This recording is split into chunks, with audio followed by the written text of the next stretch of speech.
एक इतिहास है, कांग्रेस पार्टी का एक इतिहास है, विपक्षी दलों का एक इतिहास है, भाजपा का इतिहास है महिलाओं के संदर्भ में, और वो इतिहास बहुत स्पष्ट है। आपके खड़े होने से सदन में उसका विपरीत कहने से कोई फर्क नहीं पड़ता।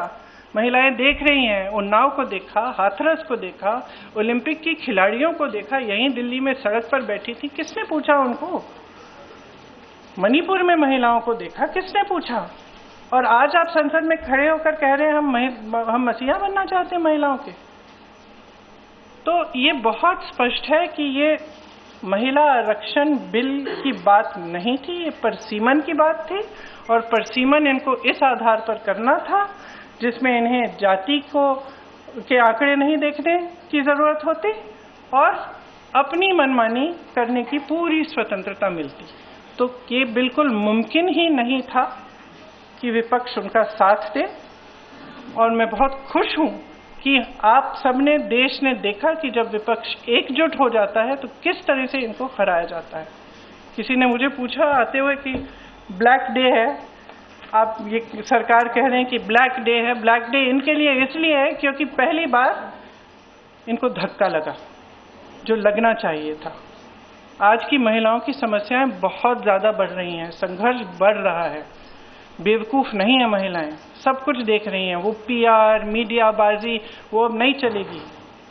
कुछ ठोस करना है तो आप 2023 में जो सर्वसहमति से जो विधेयक पास हुआ था, पारित हुआ था, सारे दलों ने उसका समर्थन किया था, उसको लाइए। उसमें अगर कुछ एकाध संशोधन करना है छोटा, ताकि वो अभी लागू हो सकता है, करिए, और उसको अभी लागू करिए। महिलाओं को हक दीजिए, अभी दीजिए, लेकिन उसको आप घुमाकर और दूसरी चीज़ों के साथ उसको अटैच करके आप गुमराह करने की कोशिश मत करिए। ये सीधी सी बात है, इसको अभी करिए, हम सब तैयार हैं। अब आप पूछिए।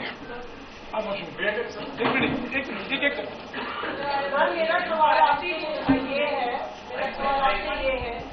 जब ये बिल गिरा उसके बाद, मेरा सवाल आपसे ये है कि जब ये बिल गिरा उसके बाद लगातार सरकार की तरफ से कहा जा रहा है कि राहुल गांधी ने फ्लोर ऑफ द हाउस में बोला कि बिल पास करना है तो मौजूदा परिस्थिति में 1 सेकंड में आप मौजूदा सीट पर पास कर दीजिए 543 पे।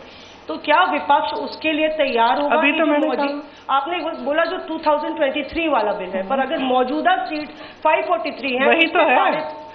2023 का जो विधेयक है उसमें ये था कि इन्हीं सीटों में से आप 33% महिलाओं को देंगे।